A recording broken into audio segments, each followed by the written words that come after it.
Hello and welcome to the Philippines, and welcome to a very unique culture here in the Philippines. And in this video, I'm going to give you some examples.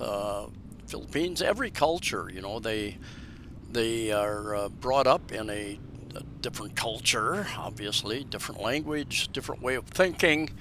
And one of the things, one of the reasons many of us live here is the English speaking and the fact that it has a Christian background. Basically, it's Christian related nation. But you will find the English, just as you travel around the USA or parts of Europe, Canada, English is spoken differently with different terms, different meanings for some of the words. And anyway, we're going to talk a little bit about, I'm going to give you some examples right off the top of my head. Quite a while back, the condominium that I live in only had one of two elevators operating, that's happened many times over the 3 years I've been here. Maintenance seems to be an issue with these elevators.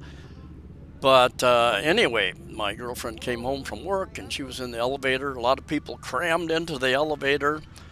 There was a foreigner in the elevator, and another foreigner was going to try to get in, squeeze in, and the foreigner in the elevator said, "No more. That's enough."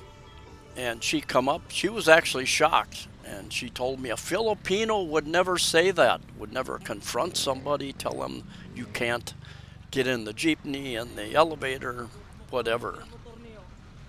So the culture here is noticeably different, and they can take offense. They might not say anything. They can take offense or be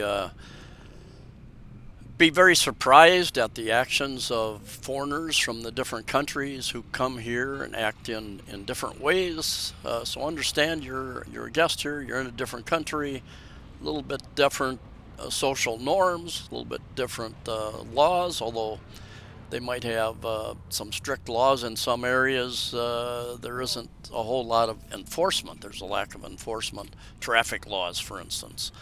And people just pretty much ride the lines on the highway are just suggestions, if even that. We use oncoming lanes, drive on the wrong side of the street towards oncoming traffic, all sorts of things that could drive you a little batty. Another very good example, something I witnessed early on and continue to witness. Filipinos tend to do things, they're very family oriented, friend oriented, group oriented. And in fact, companies, instead of giving people a raise or paid days off, they will take a day or a couple days during the year and take them all to the beach to have a team building, quote unquote, team building time. They'll have food and games, that sort of thing. And being part of the group, being part of the family, the group, the employer group is a big part of the social structure here. And I've often been asked and told, "You're alone, sir. You're alone, sir. Why are you alone? Going to a restaurant?" "Because I'm hungry. I'm by myself. I'm hungry. I want to buy a meal. I don't need somebody there to hold my hand, uh, type thing." And it's interesting. And a couple times I've had people say, "You're alone, sir. You're lonely." No, I'm not lonely. I'm just fine by myself. But something many expats have experienced here, tourist expats, they invite a girlfriend to go someplace, and she will say, "Can I invite a friend?" "Okay, invite a friend." And there might be a whole family that comes along with you on your trip. I've had it happen to a couple of my friends. One went to Bohol, rented a van to take people around Chocolate Hills, a couple different areas, and he thought he was going to have about 6, 7 people, and ended up he had like 18 people, overloading that van.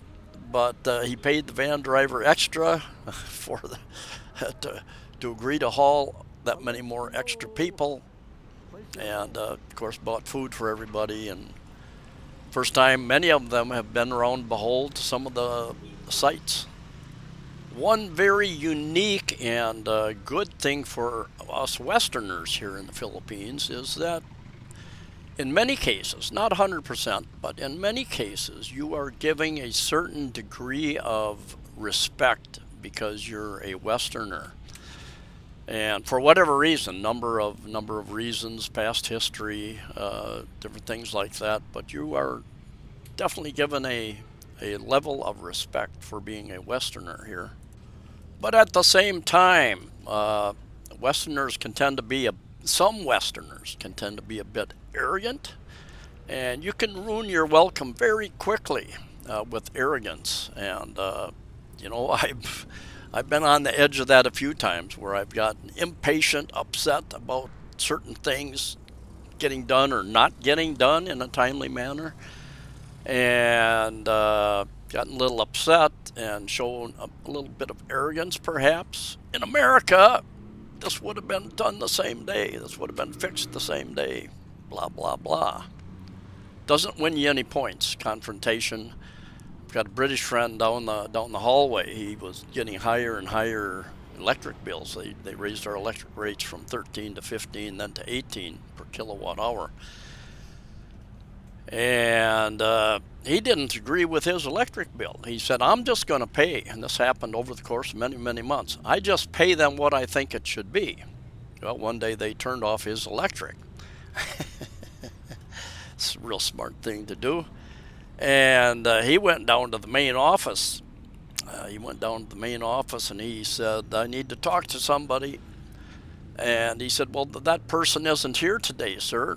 And he said, well, I'm going to stay here. He sat down. He said, I'm going to stay here until somebody shows up who I can talk to and discuss this with.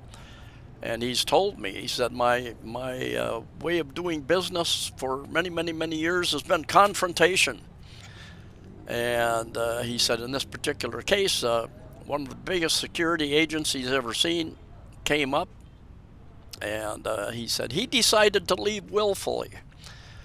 He said, confrontation in this case didn't work. And generally, it's just a really bad idea. You're going to make, even though they won't confront you back, they won't say anything, they'll humor you a little bit. If it has to do with paperwork, for instance, getting something done, your request probably going to go to the bottom of the pile. Another item is rice. What food would you prefer to eat 3 times a day, at least 3 times or more a day, every day of the week and month and year?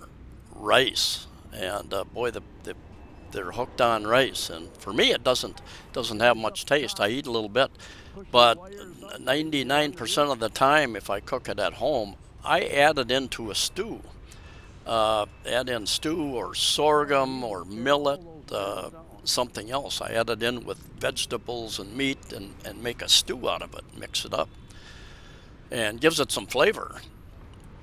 But there are many places around here that have all you can rice, and they come around with a big pot and just keep piling it on your plate. Eat it, they'll pile some more rice on there.